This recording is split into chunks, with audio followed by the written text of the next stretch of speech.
Welcome to the first edition of City Corner, brought to you by the City of Granbury and Granbury TV.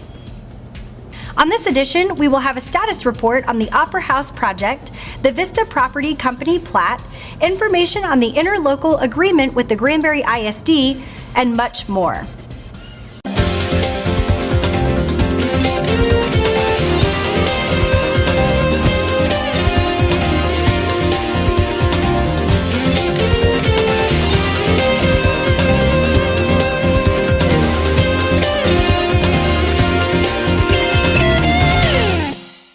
First off, joining us today is our City Manager, Wayne McKethan. Thanks so much, Wayne, for joining us today. And first off, let's discuss the Opera House. This topic has just been on so many individuals' minds. And for those that missed the last City Council meeting, what information was passed and what information was brought to light? Well, what was introduced into this session was basically that the committee, the council had created a Opera House redevelopment committee. And to go forth and look at the options that are available. We had to switch from a previous architect and construction company that had some issues with bonding and everything else to a different one. And this new one who came in second in the RFQ process. Before we gave him marching orders to go forward, the council wanted to take one last look at some of the designs that had been put forth by the previous group. And so we formed that committee. The committee's meeting has already met twice. It'll meet again on Friday of this week. And what we're doing is we're looking at strategies where we change not the front of the Opera House so much. There's minor changes there, but it is in the changes regarding the backstage and a complete change in strategy as to the previous design called for a very flexible backstage with no real hard walls, basically just where you could rearrange the format of the backstage how you needed it when you needed it. The new group that's looking at it was saying to really attract the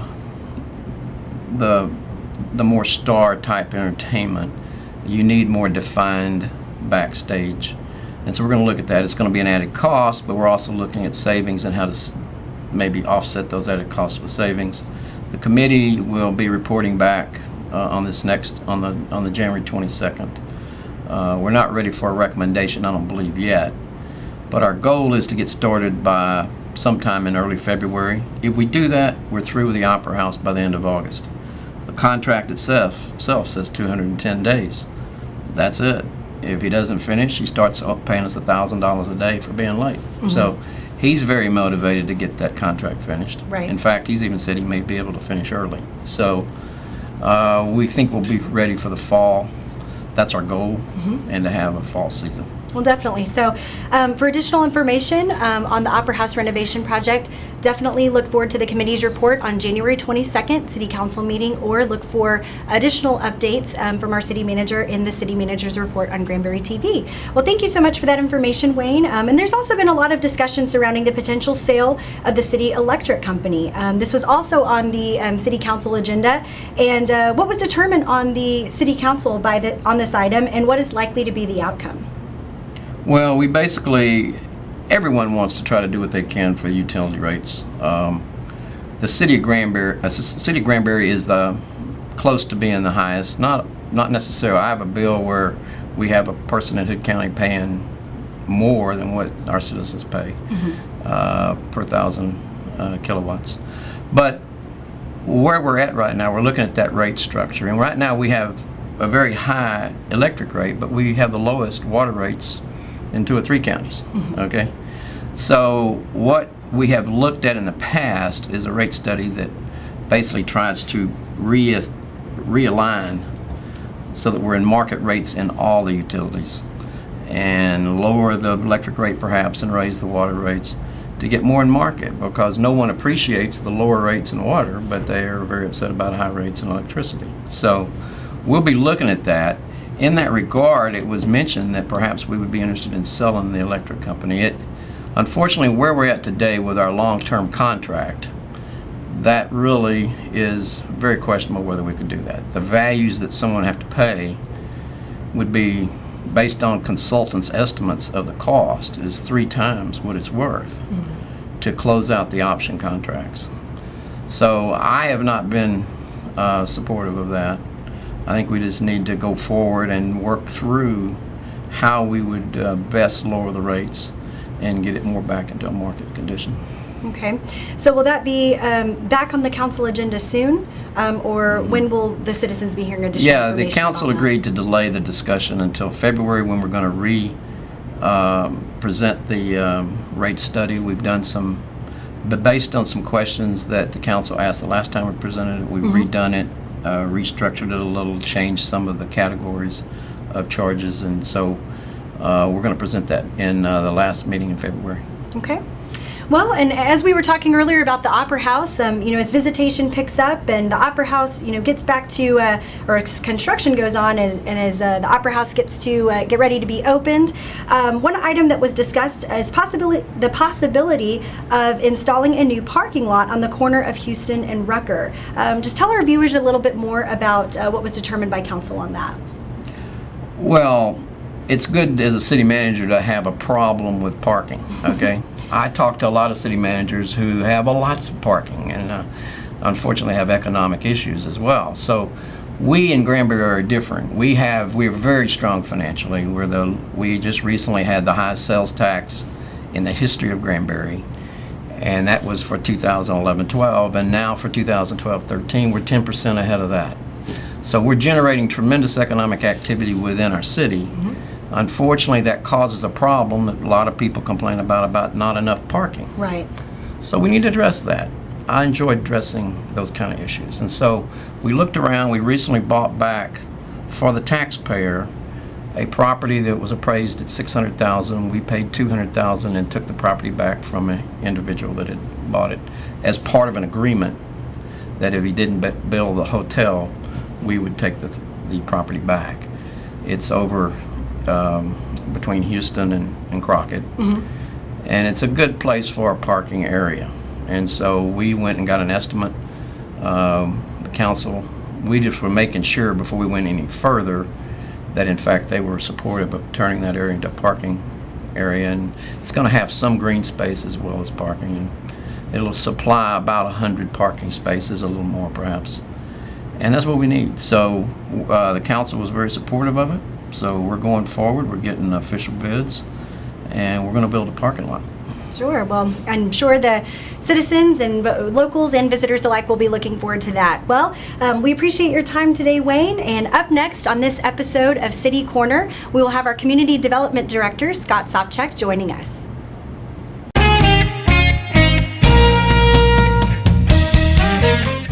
The city has all of its jobs available on our website at granbury.org/jobs.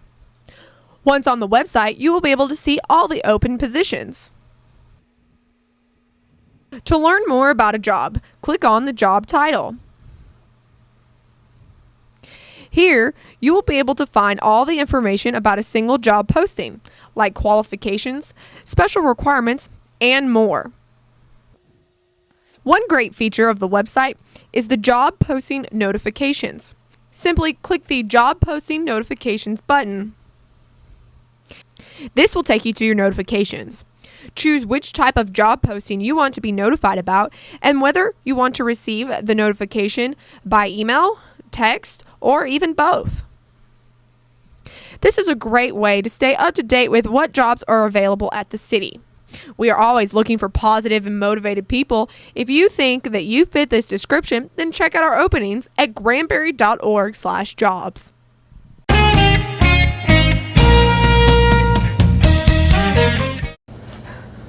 At this time, joining us will be our Community Development Director, Scott Sopchak.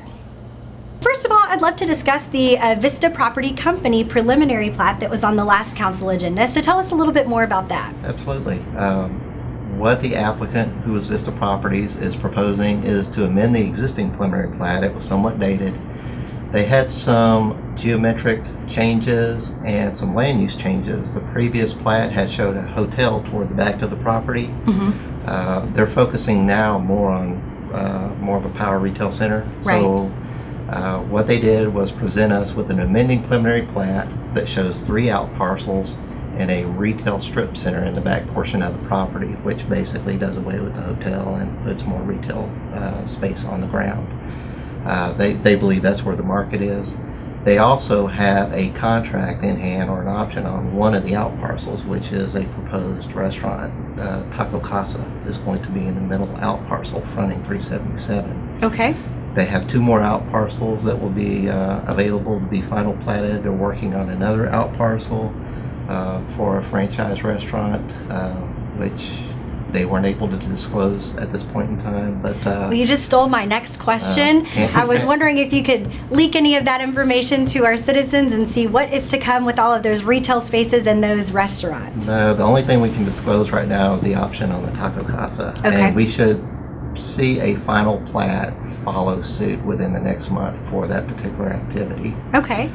So where exactly is that plat located on 377? It is actually west of the Meander Road extension, across from the HEB. Okay. On the north side of the right-of-way of 377. So the final plat for the proposed Taco Casa will actually front US 377. Okay, well, lots of things to look forward to there. I'm sure Scott and his department will be keeping us updated as new retail and new businesses look forward to going into that spot. Will, is there anything else that you would like to update us on from planning and zoning? I know there was a lot of items that you had on that last agenda. Anything else you'd like to add? We had about 6 or 7 items on the last council agenda. We had a EOG sand distribution proposal that was approved by council that's located in the Granbury Commerce Center, which is north of the railroad tracks off of Loop 567. It's actually in the back portion of the property. It's well off of the frontage, and what they're proposing is to basically have a sand distribution area with 2 rail spurs coming in to take sand off of the rail tracks onto trucks, or vice versa. So that will be a little bit of an economic boom for the area, and hopefully it'll kickstart the Commerce Center and the hopefully some light industry that we can actually see some greater activity there. I know that's a sector of the market that's really not well represented in Granbury. We have a lot of service and retail activity, but not light fabrication. Sure. And let me say, Granbury is very lucky. Another major asset that they have is this railroad, and to bring industry into this spur is going to allow, cars to be moved off for transport of goods. And they've even talked about a side spur as well, right? There's actually, the plat shows 2 spurs that actually enter into the property. So this proposal is approval of the 2 rail But I spurs. think from this, they're thinking they may even get a promise of a side spur as well. That goes on the side. Right. They have a proposal west of that site, west of the platted site, to actually propose another spur at a later date. And what we always are striving for is to get industry in here for jobs. Absolutely. And it's amazing the interest in Granbury. We're in a great centralized location. We've got this great railroad that goes to both coasts of the United States. You can load something up here and never unload it till you get to the other coast, as I understand. So that's pretty amazing. And we also have, it goes straight into Mexico. So we're pretty fortunate to have that. And we're continuing to develop that. Wonderful. Well, is there anything else that you would like to add, updates from your department? Basically, we're seeing an upswing in retail permit activity. We had a healthy month this past month for retail permits and the valuations of the permits. Historically, I've been in Granbury for about 10 years, and you see an ebb and flow between commercial and residential activity. Right. For the past year, residential, it has hold its own pretty well. So hopefully we can see a jump start in commercial activity, and that's what we're looking forward toward in the summer, is to see some greater commercial permit activity. And of course, you mentioned the Vista property, the Luton Ranch West Plat. That is a positive sign that we're starting to see greater interest in commercial to put those lots on the ground. Right. That way they can market them and hopefully get new businesses there. Definitely. Well, we appreciate your time today, Scott. And for additional information on Scott's department and ways to get in contact with them, that information will be on your screen. Up next will be our police chief, Mitch Galvan, with additional information on that new interlocal governmental agreement. And again, we appreciate your time today, Scott. Thank you.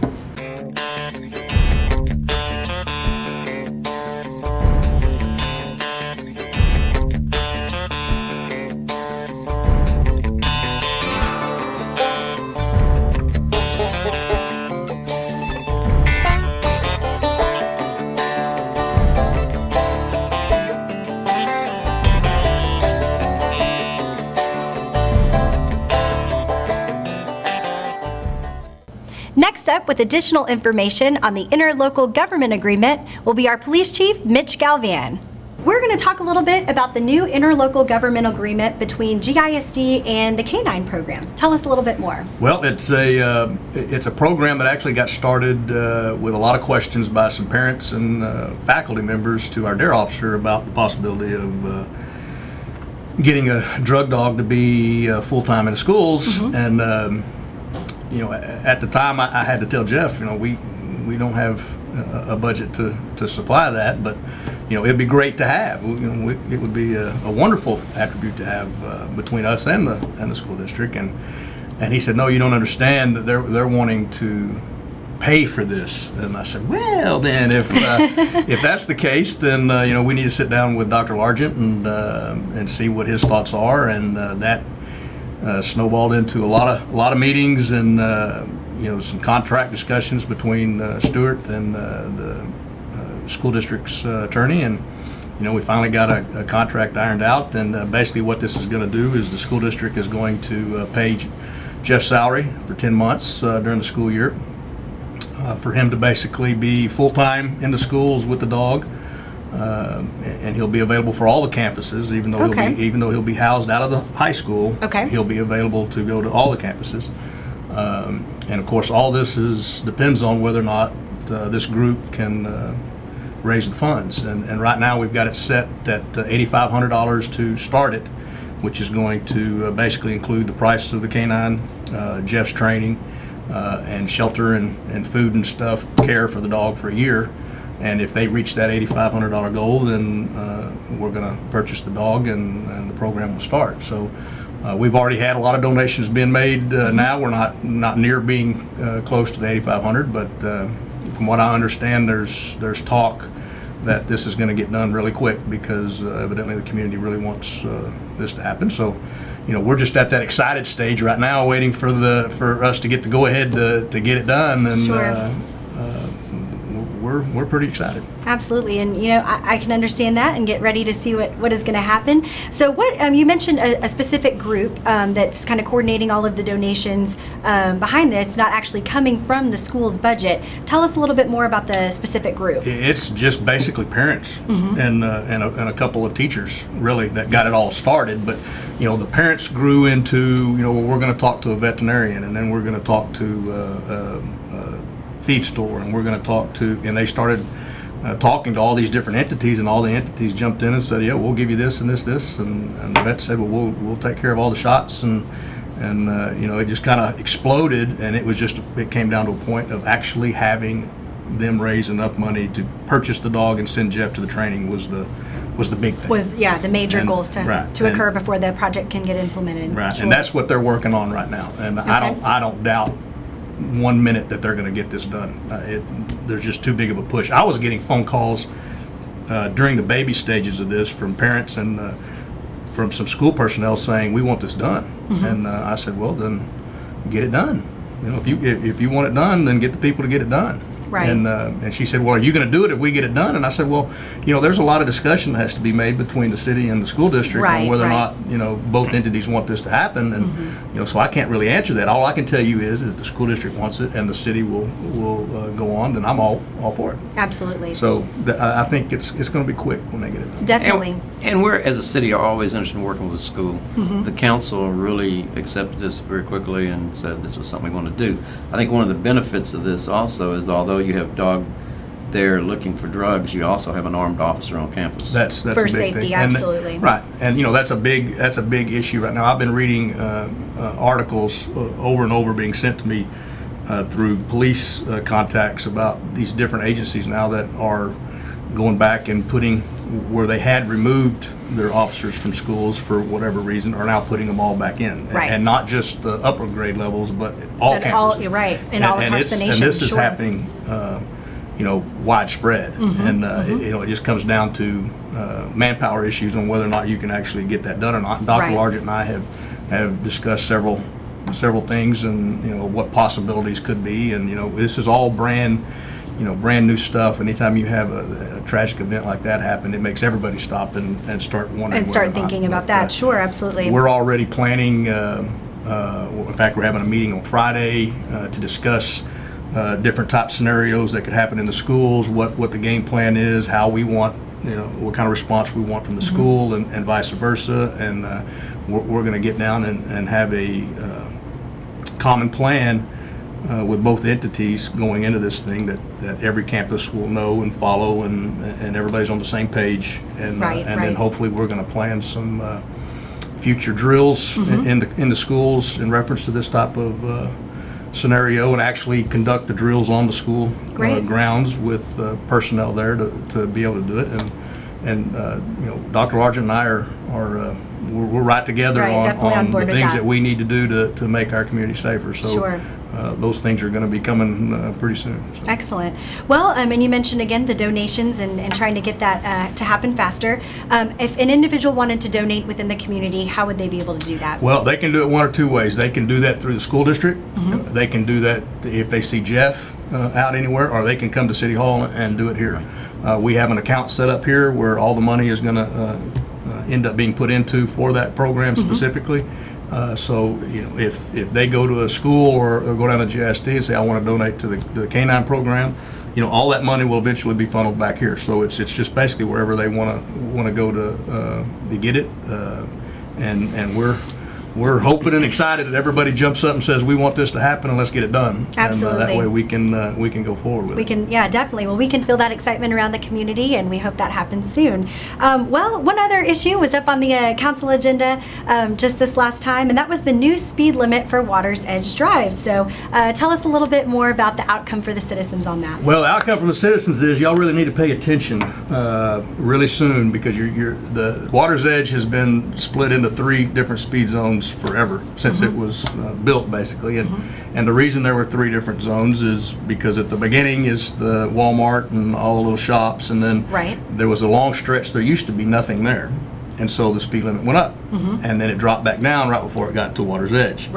Well, now all that's going to be one speed limit, and it's going to be 30. So all the people that are used to speeding up a little bit into that 40-mile-an-hour zone are now going to have to realize the speed limit's not changing. It's going to stay 30 from start to finish. And we're changing that because we've got 2 residential developments that are in that 40-mile-an-hour zone now. Plus we've got some businesses that are in that 40-mile-an-hour zone now, and it's just got to the point to where we need to.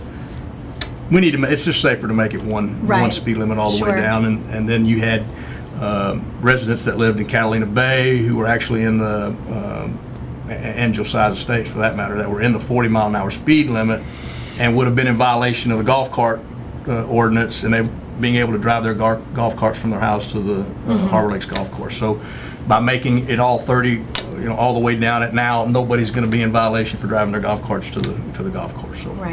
And we actually had FedEx and UPS were actually delivering packages during Christmas out of a golf cart. So that was interesting, and so they were in violation of our ordinance as well until we changed it.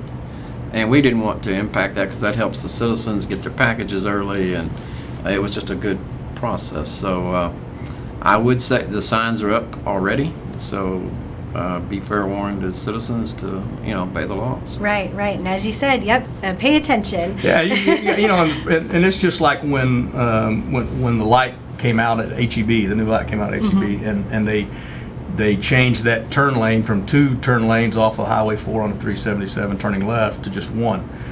It took a long time for people to realize that there was only 1 turn lane because they'd been doing that for years using 2. And it's going to be the same thing anytime you have a speed limit change, especially when it goes down.